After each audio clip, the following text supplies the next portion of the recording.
નમસ્કાર. આજે એક એવી બેઠક ચાલી રહી છે જે ભારતના 1 કરોડથી પણ વધારે સરકારી કર્મચારીઓના ભવિષ્ય પર સીધી અસર કરી શકે છે. એમના પગાર અને પેન્શનમાં બહુ મોટા ફેરફારો થવાની શક્યતા છે. ચાલો આ આખા વિષયને આપણે વિગતવાર સમજીએ. જરા વિચારો, આ વાત 1 કરોડથી પણ વધુ લોકોના જીવન સાથે જોડાયેલી છે. આજે એટલે કે 25 ફેબ્રુઆરી 2026ના રોજ 8મા કેન્દ્રીય પગાર પંચની રચના માટેની ચર્ચાઓ શરૂ થઈ ગઈ છે. અને આ ચર્ચાઓ જ આ લોકોના આર્થિક ભવિષ્યને એક નવી દિશા આપશે.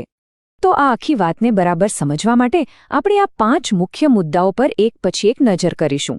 આ 5 મુદ્દા જ આ સમગ્ર ચર્ચાનો પાયો છે. આજનો દિવસ ખરેખર બહુ મહત્વનો છે. કેમ? કારણ કે 8મા પગાર પંચ સામે કઈ માંગણીઓ મૂકવી એનો મુસદ્દો તૈયાર કરવા માટે એક ખાસ સમિતિની બેઠક શરૂ થઈ છે. તો આ બેઠક નવી દિલ્હીમાં થઈ રહી છે. આનું આયોજન NCJCM એટલે કે નેશનલ કાઉન્સિલ સ્ટાફ સાઇટ દ્વારા કરવામાં આવ્યું છે. અને આ કોઈ 1-2 દિવસની વાત નથી, આખું અઠવાડિયું ચાલશે. આનો મુખ્ય હેતુ એ જ છે કે 1 કરોડથી વધુ સરકારી કર્મચારીઓ અને પેન્શનરોની બધી માંગણીઓને ભેગી કરીને એક દસ્તાવેજ તૈયાર કરવો. હવે સવાલ એ થાય કે આ NCJCM છે શું? તો સીધા શબ્દોમાં કહીએ તો આ એક એવી સંસ્થા છે જે બધા સરકારી કર્મચારીઓ વતી સરકાર સાથે વાતચીત કરે છે, એમનો પક્ષ રાખે છે અને એમના હિતો માટે લડે છે. ચાલો હવે આપણે ચર્ચાના સૌથી રસપ્રદ અને કદાચ સૌથી મહત્વના ભાગ પર આવીએ છીએ, ફિટમેન્ટ ફેક્ટર અને વાર્ષિક ઇન્ક્રીમેન્ટ. જો અત્યાર સુધી શું થતું હતું? બધા જ કર્મચારીઓ માટે એક સરખો ફિટમેન્ટ ફેક્ટર લાગુ પડતો હતો. પણ આ વખતે એક મોટો ફેરફાર સૂચવવામાં આવ્યો છે. પ્રસ્તાવ એવો છે કે અલગ અલગ પગાર સ્તર માટે અલગ અલગ ફિટમેન્ટ ફેક્ટર હોય. આની પાછળનો વિચાર એ છે કે નીચલા અને ઉપલા સ્તરના કર્મચારીઓના પગાર વચ્ચેનું જે મોટો તફાવત છે એ ઓછો થાય અને બધાને યોગ્ય વધારો મળે. તો આ નવું માળખું કેવું હશે? ચાલો સમજીએ. પ્રસ્તાવ મુજબ જે કર્મચારીઓ સૌથી નીચલા સ્તરે છે એટલે કે લેવલ 1 થી 5માં એમના માટે 3.0નો ફિટમેન્ટ ફેક્ટર સૂચવાયો છે. જે મધ્યમ સ્તરે છે એટલે કે લેવલ 6 થી 12 એમના માટે આ આંકડો થોડો વધારે એટલે કે 3.05 થી 3.10 સુધીનો રહેશે. અને જે સૌથી ઉચ્ચ સ્તરના અધિકારીઓ છે એમના માટે 3.25નો ફિટમેન્ટ ફેક્ટર પ્રસ્તાવિત છે. આનાથી સ્પષ્ટ દેખાય છે કે નીચલા સ્તરના કર્મચારીઓને વધુ ફાયદો આપવાનો પ્રયાસ છે. અને બીજી મોટી માંગ છે વાર્ષિક પગાર વધારાને લઈને.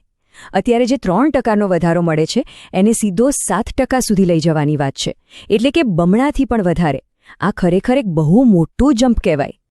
સારું, તો પગારની વાત તો થઈ, પણ કુલ આવકમાં ભથ્થા અને બીજા લાભો પણ ખૂબ જ મહત્વના હોય છે. તો ચાલો જોઈએ કે એ બાબતે શું માંગણીઓ છે.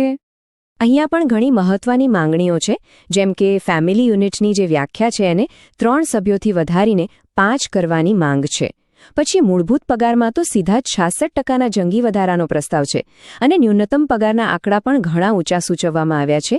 લેવલ 1 માટે ₹54,000 અને લેવલ 10 માટે ₹1,74,000.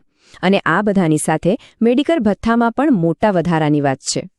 પણ આ બધી માંગણીઓમાં એક માંગ એવી છે જેના આંકડાને કારણે બધાનું ધ્યાન ખેંચી રહી છે. આ માંગ ખાસ કરીને પેન્શનરો માટેના મેડિકલ ભથ્થાને લગતી છે. આ ભથ્થું કેટલું વધારવાની માંગ છે ખબર છે? 2 ગણું? 5 ગણું? ના, પૂરા 20 ગણું. એટલે કે અત્યારે જે દર મહિને માત્ર ₹1,000 મળે છે એને સીધા વધારીને ₹20,000 કરવાની માંગણી કરવામાં આવી છે. આ ખરેખર એક જબરદસ્ત પ્રસ્તાવ છે. પગાર અને ભથ્થા તો ઠીક છે, પણ કોઈ પણ કર્મચારી માટે રિટાયરમેન્ટ પછીની સુરક્ષા સૌથી વધુ મહત્વની હોય છે.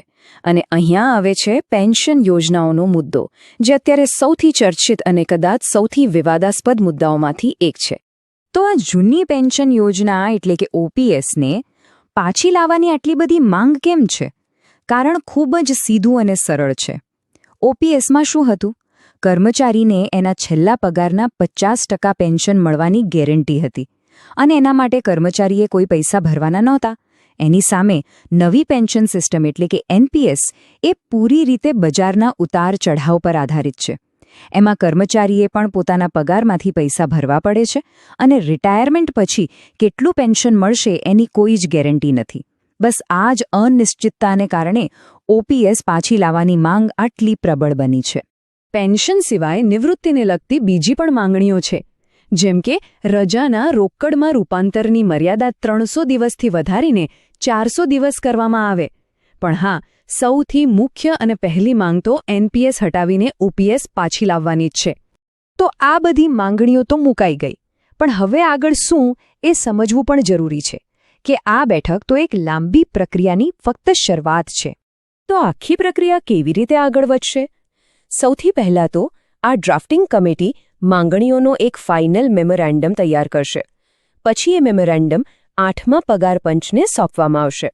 એના પછી પગાર પંચ આ બધા પ્રસ્તાવોનો અભ્યાસ કરીને પોતાની ભલામણો કરશે અને છેલ્લે સરકાર એ ભલામણો પર અંતિમ નિર્ણય લેશે કે શું લાગુ કરવું અને શું નહીં. તો સવાલ એ જ છે કે આટલા બધા પ્રસ્તાવોમાંથી કયા પ્રસ્તાવો સ્વીકારવામાં આવશે જે લાખો લોકોના ભવિષ્યને નવી દિશા આપશે? ચર્ચાઓ તો હજુ શરૂ જ થઈ છે અને આગળ શું થાય છે તે જોવું ખૂબ જ રસપ્રદ રહેશે. લેટેસ્ટ અપડેટ 13 સાથે જોડાયેલા રહો. સાચા સમાચાર, સરકારી અપડેટ અને મહત્વપૂર્ણ માહિતી માટે ચેનલને સબસ્ક્રાઇબ કરો અને બેલ આઇકન દબાવવાનું ભૂલશો નહીં. Stay update, stay smart.